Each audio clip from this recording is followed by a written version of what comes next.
The chaotic John Wick timeline has finally been confirmed. This is Nerdist Now. It's been nearly 4 long years since John Wick has tactically blasted his way through theaters, but thankfully for all of us, the long wait is over, as John Wick has finally returned to the movies. And great news, the movie rules! Gosh, I love movies. The John Wick franchise, to put it lightly, is jam-packed with action, stunts, car fighting, attack dogs, coin-based currencies, ever-growing lore, and Peter Stormare. Who the f can do that? It's also been around since 2014. Yes, the original John Wick film is creeping up on its 10th anniversary. And when you hear that and think of all the globe-trotting and melon-busting that Mr. Wick has done across 3 movies, it may seem like a lot of time has passed in John Wick's world. But actually, John Wick's timeline is incredibly short. Good thing Keanu Reeves has the qualities of an ageless vampire. He should have been Morbius. Fight me on that. We're going to be talking about the John Wick timeline and breaking down exactly how much chaos he's caused across 3 films. If you want to read our official review of John Wick Chapter 4, Mikey Walsh has you covered over on Nerdist.com. And obviously, we're gonna throw up a spoiler warning for anyone who hasn't seen the first 3 John Wick movies, so now's your chance to take the stairs.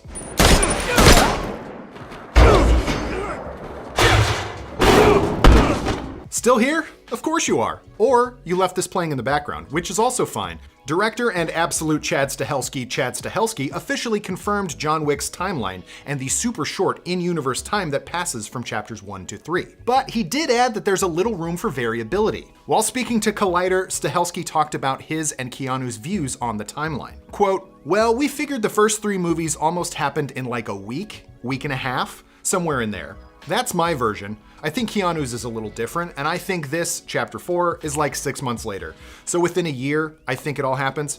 I would say almost within 7 to 8 months. I'm sorry. Back up. The first 3 chapters take place in the span of a week and maybe a few days? That means within that time, John heads from Long Island to Manhattan to seek his dog revenge, and then back to Strong Island before he gets blown up and heads back to New York to reluctantly complete his marker for Santino D'Antonio. Then he hops a plane to Rome to do some wet work, and then jets back to New York for just a minute before he's flying off to the Moroccan Continental to meet with Sophia and her pooches, who eventually leave John to wander in the desert in search of the Elder, who gives John the task of killing Winston to show his fealty to the High Table. John then flies back to New York minus 1 finger and makes one final trip from the top of the building to the ground before he's rescued by the Bowery King. You want the math on that? We did the math. That's 15,932 frequent flyer miles, or whatever that equals in gold coins. Not to mention all the traffic he had to deal with on the Queensboro Bridge, am I right? I'm from Colorado. I don't know what that means. I think we can all agree that's a lot of travel time. But the week and a few days does seem feasible, if not totally exhausting. It's even more impressive that John is able to survive all these films while dealing with what has to be the most insane amount of jet lag. One thing that does potentially throw this timeline completely out of whack is the Adjudicator in John Wick 3. What is presumably a few hours after the events of John Wick 2, the Adjudicator, played by Asia Kate Dillon, arrives in New York to start laying down the law for the High Table. The Adjudicator informs the Bowery King that you gave John Wick 7 bullets. The High Table is giving you 7 days. 7 days for what exactly? To settle your affairs. Now this very likely could have happened a few hours after John and his dog are on the run at the end of chapter 2, which gives Chad's week and a few days some legs to stand on. We still find it hard to believe that this all takes place in 2014 because nobody once mentions the Ice Bucket Challenge.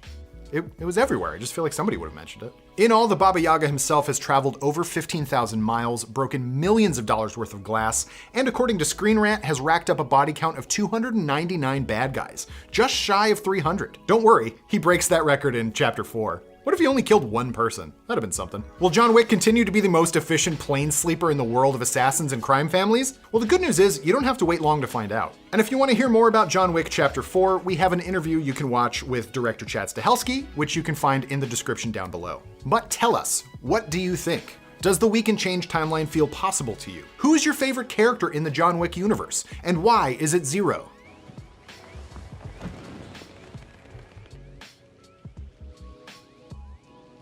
You remember him. He's the Iron Chef guy. That was a pretty good fight, huh? Let us know in the comments below. Thank you for watching. And for the latest and greatest in the world of pop culture, stay tuned to Nerdist.com.